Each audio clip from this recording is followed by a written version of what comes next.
อยากขอบอกเด้อบลอดอกแต่ก็หากินมันอยู่นี่อีหยังนี่โตเด็ดนี่บลอดอกแต่ขอบอกว่า มีหยังก็หาไปบ้านนอกเฮาได้ปูได้หอยปลากว้างนี่อาหารทุกคนเตรียมสิเชือดมันบัดนี้น้ำเดือดแล้วจัดการเลย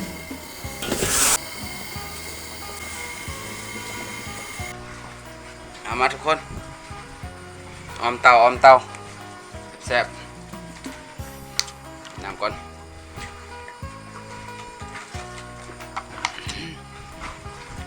ออมเตาเด้อนี่หัวเป็นยังไงตีนมานี่เตาสดใช่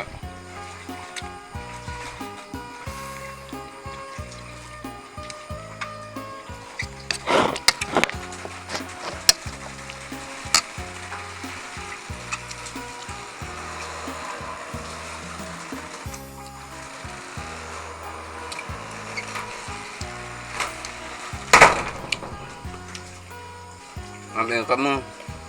แซ่บใช่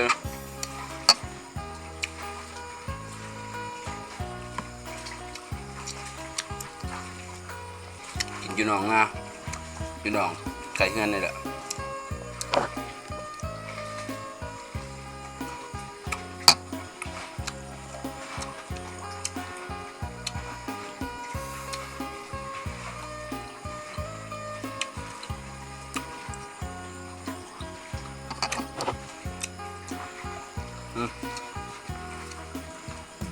พวงตับมัน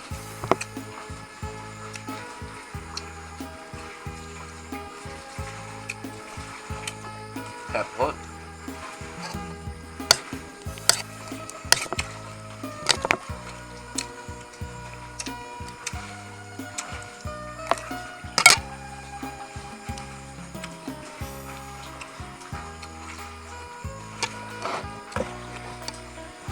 ไป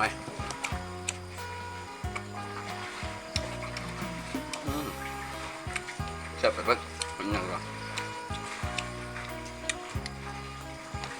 ไข่มันเนาะแต่แตกไข่มันแตก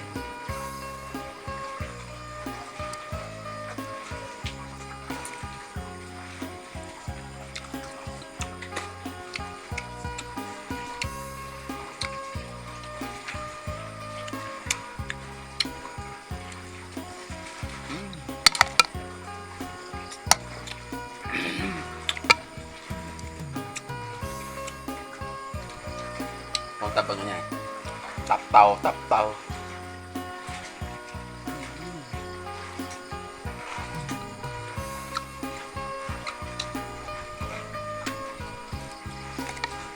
ไปก้านมันเพิ่มก้านอยู่หน้าค่อยนะ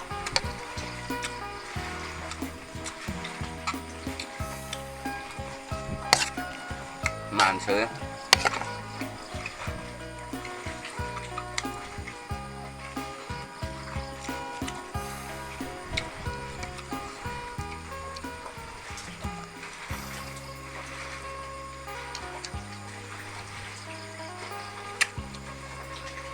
ปนอยู่บ้านก่อน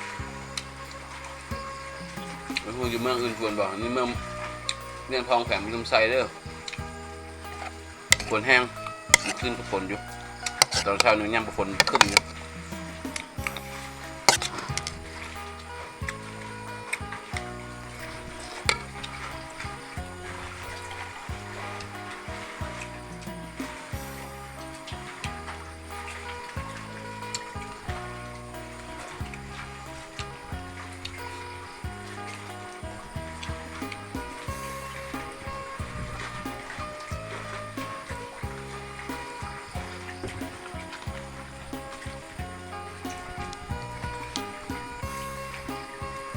นี่หัวมันได้เลยตัดพันตัดออกแล้ว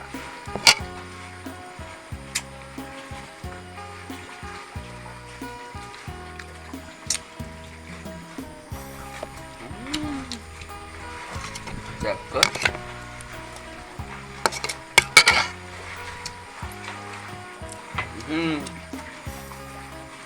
ถิ่มอะไรแล้ว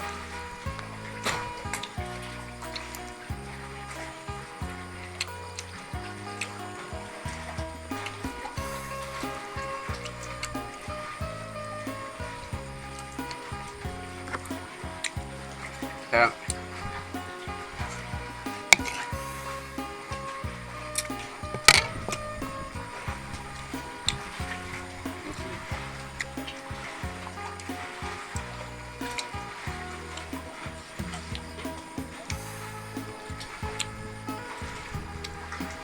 เมนูง่ายๆสักนี่แหละ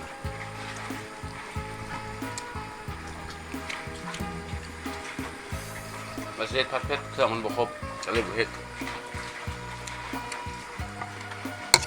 ต้องหอมบกครบเลยมาเฮ็ดออมใช่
ครับครับ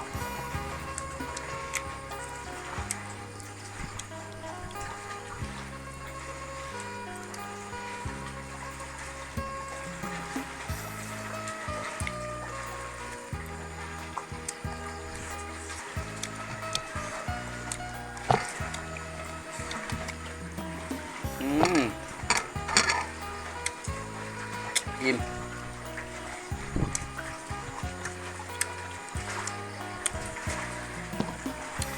อ๋อมาขอบใจมันเลยสำหรับพวกคุณเขาเบิ่งเด้อขอบใจหลายเขาจบคลิปสำนี้เนาะยิ้มแล้วบ๊ายบายกดไลค์กดแชร์เด้อช่องบ่าวฝนคำปุ่มคือเก่าในพี่น้อง YouTube Facebook เนาะขอบใจ